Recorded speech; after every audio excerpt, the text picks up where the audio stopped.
तो दोस्तों बहुत बहुत स्वागत है एक बार फिर से। आज की बड़ी खबरें, मुख्य समाचार आप सभी के लिए लेकर हाजिर हैं आपके अपने YouTube चैनल पर, जहां तक यहां पर पहुंचाएंगे मुख्य खबरें। दोस्तों आप लोग बने रहिए साथ में, और चैनल पर नए हैं तो सब्सक्राइब करके घंटी के आइकन को जरूर दबाइएगा। आप भी मानते हैं इंडिया गठबंधन दिल्ली में यहाँ पर शानदार प्रदर्शन करेगा, भले ही यहाँ पर कांग्रेस अलग हो, तो एक लाइक वीडियो को जरूर कीजिएगा। दोस्तों चलिए पहली बड़ी खबर की ओर बढ़ते हैं। दोस्तों ताजा बड़ी खबर आ रही है। जी हां, शरद पवार मिला सकते हैं हाथ यहाँ पर। दोस्तों बीजेपी से शरद पवार सुप्रिया सुले के लिए मोदी सरकार में किसी मंत्रालय की खोज में। जी हां दोस्तों, आपको बताते चले महाराष्ट्र की राजनीति में बड़ा फेरबदल दिख सकता है। शरद पवार पार्टी यहाँ पे पलटी मार सकती है। दोस्तों आपको बताते चले 8 एनसीपी शरद चंद्र पवार के सांसद यहाँ पर दोस्तों किसी भी समय एक साथ हो सकते हैं अजीत पवार के एनसीपी के, और यहाँ एक तरीके से एनडीए को राष्ट्रीय स्तर पे और भी ज्यादा मजबूत बना देंगे। देख सकते हैं शरद पवार यहाँ पे राजनीतिक विशेषज्ञ चाणक्य कहे जाते हैं। वहीं दूसरी तरफ आप वहां एनडीए की ओर रुख कर रहे हैं। सुप्रिया सुले को मोदी सरकार में कोई मंत्री पद मिल जाए इसके लिए ताक में है। वहीं दूसरी तरफ अजीत पवार का विवादित बयान आया। दोस्तों जनता पर ही भड़क उठे, वही जनता जो इन्हें जिताकर सदन में पहुंचाती है, दोस्तों विधानसभा में पहुंचाती है, डिप्टी सीएम की कुर्सी तक पहुंचाया। महाराष्ट्र के डिप्टी सीएम अजीत पवार बारामती में अपने ही समर्थकों पर दोस्तों भड़क गए। ये इनके ही समर्थक थे, इन्हीं को वोट देते थे, इनकी पार्टी के लोग थे। अजीत पवार ने कहा कि आप लोगों ने मुझे वोट दिया तो क्या खुद को मेरा बॉस समझ लिया है क्या? देख सकते हैं दोस्तों, उन्होंने कहा क्या मुझे आपने खेतीहर मजदूर समझा है क्या? अजीत पवार भी जानते हैं दोस्तों कि इन लोगों को समझ नहीं आता है कि इनके द्वारा चुने हुए जो जनप्रतिनिधि होते हैं वह इनके लिए है। लेकिन अजीत पवार का यह बयान ऐसे समय आ गया है जब यहाँ पे लगातार विपक्ष को मौका मिल गया है।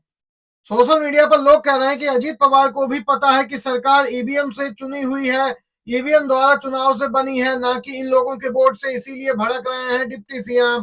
दोस्तों अगली बड़ी खबर की ओर चलते हैं। ये जो खबर आई थी दोस्तों, शरद गुट की सांसद सुप्रिया सुले बीजेपी में मंत्री पद तलाश रही केंद्र सरकार में। वहीं दोस्तों अब इन्होंने देवेंद्र फडणवीस की तारीफ की है। एनसीपी शरद गुट की सांसद सुप्रिया सुले ने कहा कि महाराष्ट्र सरकार में केवल देवेंद्र फडणवीस ही ऐसे नेता हैं जो मिशन मोड में काम कर रहे हैं, आते ही वे काम में लग गए हैं, उन्हें शुभकामनाएं। देख सकते हैं जिसके बाद से कयास लग रहा है कि इनका रुझान यहाँ पे एनडीए की ओर हो रहा है। 2027 उत्तर प्रदेश विधानसभा चुनाव के लिए सपा ने अभी से ही तैयारी जोरों से शुरू कर दी है। और दोस्तों अखिलेश यादव पूरे उत्तर प्रदेश में 27 जनवरी से साइकिल यात्रा करने वाले हैं। 27 जनवरी 2025 से यहाँ साइकिल यात्रा शुरू होगी। हर जिले के संगठन के वरिष्ठ नेताओं को रात्रि विश्राम और चौपाल लगाने को भी कह दिया गया है। चौपाल में जाति जनगणना और बाबा साहेब भीमराव अम्बेडकर के द्वारा मिले संविधान से जो आरक्षण है उसकी हकमारी की पोल खोलेंगे अखिलेश यादव। जनता से जुड़ाव बनाए रखने के लिए समाजवादी पार्टी ये अभियान शुरू कर रही है। उत्तर प्रदेश में विधानसभा चुनाव 27 में है, लेकिन शुरुआत अभी से ही हो गई है। 2012 के चुनाव के पहले भी अखिलेश साइकिल से पूरे प्रदेश में घूमे थे, और सपा पहली बार उत्तर प्रदेश में पूर्ण बहुमत के साथ सत्ता में आई थी। देख सकते हैं यहाँ पर बीजेपी को सत्ता से बाहर का रास्ता दिखाने के लिए अपनी पुरानी रणनीति पर काम करते दिख रहे हैं पूर्व सीएम अखिलेश यादव। दोस्तों आप भी उनके साथ हैं तो एक लाइक वीडियो को जरूर कीजिएगा, अपना समर्थन दर्ज करवाइएगा। दिल्ली विधानसभा चुनाव एक चरण में संभव। जी हां, जो सूत्रों ने जानकारी दी है उसके अनुसार 6 फरवरी को मतदान और 8 को मतगणना हो सकती है। जी हां दोस्तों, एक दिन बाद ही मतगणना हो जाएगी। 6 फरवरी को मतदान संभव है। यह फिलहाल दोस्तों आधिकारिक घोषणा तो नहीं है, लेकिन सूत्रों ने जो अंदर की जानकारी दी है उसके अनुसार आप तक ये खबर पहुंचा रहे हैं। दिल्ली विधानसभा चुनाव को लेकर आप कांग्रेस और बीजेपी तैयारियों में जुट गए हैं। आम आदमी पार्टी लगातार वोटरों को लुभाने के लिए यहाँ पे कई योजनाओं की घोषणा कर रही है। तो कांग्रेस यहाँ पर 2500 रुपए प्रतिमाह महिलाओं को सम्मान राशि के तौर पर देने की बात कर रही। जिस प्रकार झारखंड में मैया सम्मान योजना के तहत दी जा रही है धनराशि महिलाओं को। दोस्तों इसी के साथ अगली बड़ी खबर में आप सभी को बताते चलें। बंगाल में लगा है बीजेपी को जोरदार झटका। जी हां दोस्तों, बंगाल में फेल हुआ बीजेपी का सदस्यता अभियान। आपको बताते चले, बंगाल विधानसभा चुनाव दोस्तों 2026 में होने हैं। अगले साल चुनाव है, लेकिन बीजेपी इस राज्य को जीतने के लिए फिर से एड़ी चोटी का दम लगाती दिख रही है, लेकिन उसकी दाल यहां भी नहीं गली। दोस्तों, बंगाल में बीजेपी का सदस्यता अभियान फेल हुआ तो आरएसएस ने यहां पर बीजेपी को खरी खरी सुना दी। केंद्र की ओर से शुरू किए गए भाजपा सदस्यता अभियान को बीजेपी की पश्चिम बंगाल इकाई पूरा नहीं कर पाई।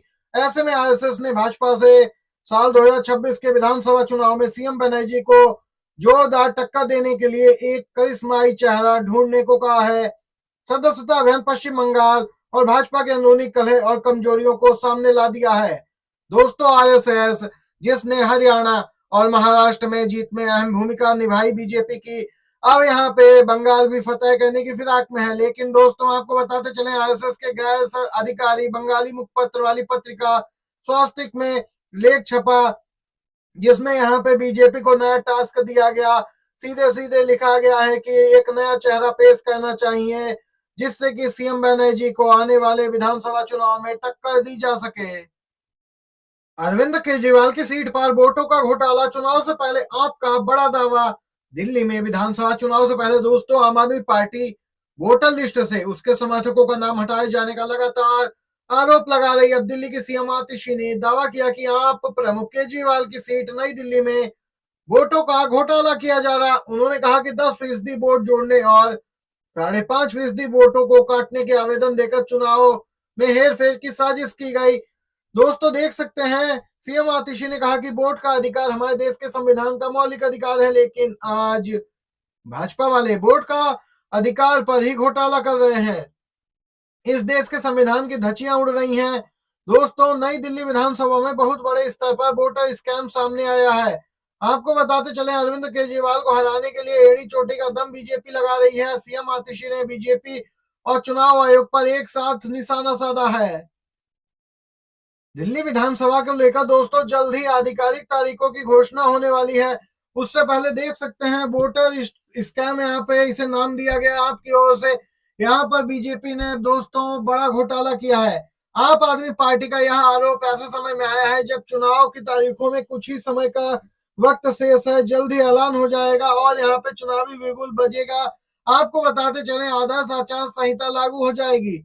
देख सकते हैं, यहाँ पर आप पार्टी का ये बड़ा आरोप है, लेकिन अभी तक चुनाव आयोग ने जवाब नहीं दिया है। दोस्तों, इसी प्रकार की सभी बड़ी खबरें आप तक पहले पहुंचे, इसके लिए बस आप चैनल को सब्सक्राइब कीजिएगा। वीडियो अच्छा लगा हो तो लाइक भी कर दीजिएगा। आप सभी का धन्यवाद। जय हिंद दोस्तों।